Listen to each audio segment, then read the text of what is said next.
Richard, Desmond, lovely to see you. Welcome to the studio. It seems a bit strange seeing as we're in a building that you own, but nevertheless. Seems like 5 minutes ago we were down here building the studio. Exactly. We'll get on to your ownership of Channel 5 in just a moment, but you're here because you've written the book of your life. Why have you decided to write a book? Well, as you know, Joy and I have only been together for five or 6 years, and therefore all the stories that I used to tell, she used to say, "Oh, that's very good, that's very good, that." And so she said, "You should get it down in a book." And what then really accented that was when my son said, "Our grandparents buried in the Ukraine." I said, "No." I said, "If you'd listened to your grandmother more, you'd have remembered that they're buried in Streatham." Okay. So I thought, let's try and tell the story, and with all the rubbish that's been written about me and said about me, let's try and actually get a factual thing down. Because there's been an awful lot written about you by various parties. People would have read about you in things like Private Eye and the names they give you. I'm not so often in Private Eye. I'm getting a bit worried. Because they call you famously Dirty Des. Well, no, Digi-Des. Digi-Des now, okay. Because I'm so digitally orientated.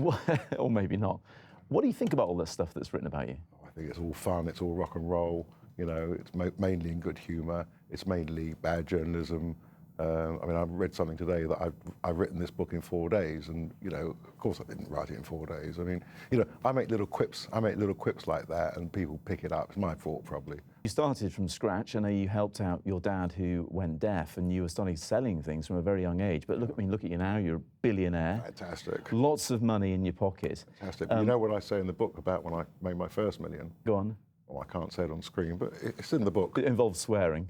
No. I mean, because that's another part of your reputation that people might not realise. You like to it's throw it out it's there. part of the fun, isn't it? It's outrageous. It's it's not PC. In terms of the money, Richard, I mean, not only have you made a lot, you have given a lot away. Certainly to UKIP in the run-up to the election, £1.3 million. I think I'm right in saying.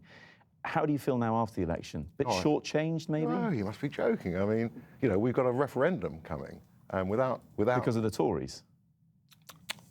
Because of the Daily Express readers crusading all the way to want a referendum, and because of Farage's relentless pushing for a referendum. Yeah, he didn't win a seat though. I mean, you must have been a bit miffed at him about that. Well, the most they could have ever won was 5 or 6 seats. Yeah. So it really doesn't matter. What does matter is 4.5 million people in this country, which is more voters than the Scottish lot and the Liberal lot put together and doubled. So, I mean, 4.5 million people voted for it. And now you can talk about immigration, you can talk about controlled immigration. We all love immigration, of course we love, but we can't have this uncontrolled immigration because we're going to sink. So when the EU referendum... And being run, sorry, Matt, but being run by Brussels, I don't want to be run by some lunatic in Brussels. So, which is my next question. When the EU referendum does happen, obviously you're a UKIP supporter, you're going to vote for us to leave the EU, are you? Not until I see the facts, because I'm hoping Mr. Cameron, being pushed by Mr. Farage, will really, get us better terms. What do you think? I can't make my decision until I know what's on the table. Certainly at the moment, the answer is yes. Yeah. But hopefully Cameron will aggressively attack them. Do you think he will? I mean, you've met him. You haven't always been impressed by him. And what do you think of the establishment in general, really, and their treatment of you? Well, I'm an outsider, and if you've got a cosy little club, you don't want to let anybody in. It's not the way I behave. When I see a young guy or a guy having a go, as you know, Matt, I give them a chance. Looking at the facts, I mean, you're self-made up to over £1 billion. You give an awful lot of money to charity. You do work for one called Norwood that we know about. I mean, others who've done the likes have been awarded for their hard efforts. I mean, Lord Sugar, friend of yours. Sir Richard Branson, not dissimilar. Sir Martin Sorrell, a good friend of yours.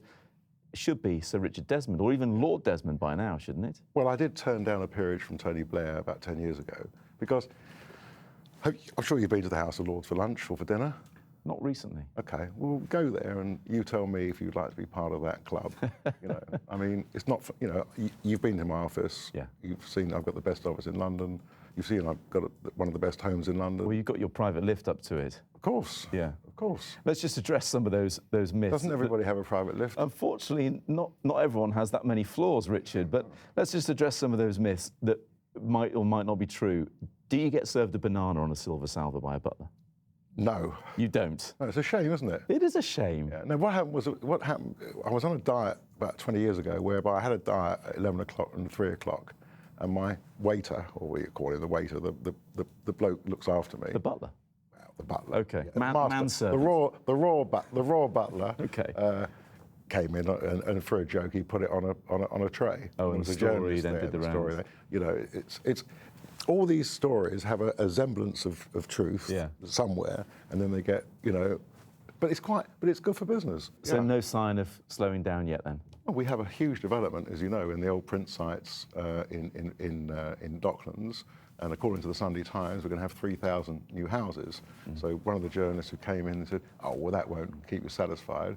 So I said to him, "Have you ever done up your kitchen?" And he went, "Oh my God, yeah." I said, "Well, think of 3,000 kitchens, 3,000 bathrooms, and that's going to be great fun, regenerating an old print plant to give people, you know, homes and social housing. And we're putting a school up there, playing fields, you know. Yeah. That's going to be a really exciting project." Richard, yeah. We're out of time. What a shame. What a shame. Many thanks indeed for coming into the Thank studio you, to talk Matt. to us. Thank you very much Good to see indeed. you. I'm glad you came back. I know you don't mean that. It was very good.